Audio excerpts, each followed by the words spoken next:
মানুষ কি ভাববে ভাবতে দিন। আপনার সম্বন্ধে কোথায় কি আলোচনা করছে করতে দিন। কারণ আপনি যে ভালো আছেন বা ভালো রয়েছেন সেটা তাদের মোটেও পছন্দ নয়। আপনি ভালো অবস্থানে যান, ভালো জায়গায় যান, সেটা তারা চায় না। তারা চায় আপনি নিচেই থাকুন এবং নিচু জায়গায় অবস্থান করুন। মানুষ কখনো আপনার ভালো চাইবে না, প্রতিনিয়ত তারা আপনার খারাপ চাইবে। আজকে যদিও আপনি ভালো অবস্থানে রয়েছেন, তারা কিন্তু সেটা দেখে মোটেও খুশি নয়। কারণ মানুষ কখনো মানুষের ভালো দেখে খুশি হয় না। আজ আপনার একটু অর্থ হয়েছে, টাকা হয়েছে, একটু ভালো জায়গায় অবস্থান করছেন, ঠিক সেই সময় মানুষগুলো এতটা স্বার্থপর হয়ে যায় আপনি চিন্তাও করতে পারবেন না। তখন শুধু তারা ভাবতে থাকে যে সে তো বর্তমান ভালো রয়েছে, কিভাবে রয়েছে, কেমন করে রয়েছে।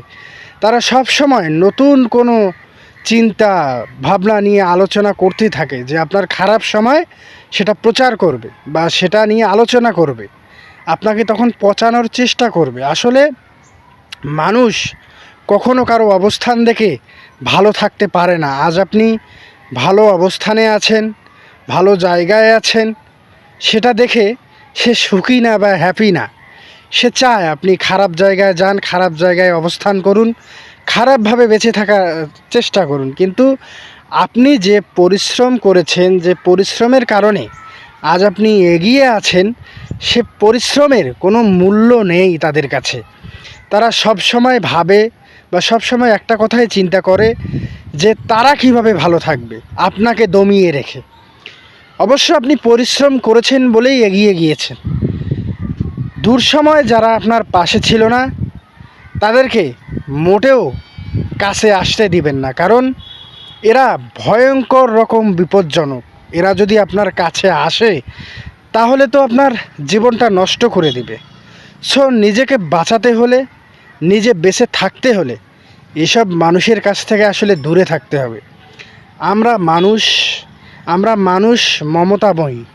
আমরা মানুষকে ভালোবাসতে জানি, মানুষকে সম্মান করতে জানি। তাই মানুষের সঙ্গে যে মানুষের দূরত্ব, এটা আমরা করতে পারি না।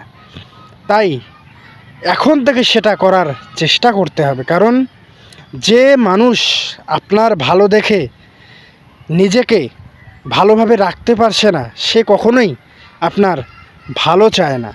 সো নিজেকে একটু পরিবর্তন করুন, পুরোটা পরিবর্তন করতে যাবেন না, তাহলে জীবনটা হয়তো পরিবর্তন হয়ে যাবে। একটু পরিবর্তন করুন, এই মানুষগুলোকে এড়িয়ে চলুন যারা আপনার পিছনে বিপদে পড়া মাত্র, আপনি যখন বিপদে পড়বেন, বিপদে পড়া মাত্র সমালোচনা আলোচনা শুরু করে দিবে। আপনার ভালো সময় তারা চুপ করে থাকবে, কিন্তু খারাপ সময় তারা আলোচনা সমালোচনা প্রতিনিয়ত করতে থাকবে। সো এই মানুষগুলো থেকে দূরে থাকুন। ভালো থাকবেন, সুস্থ থাকবেন। ইয়ার সাগরকে ফলো রাখবেন।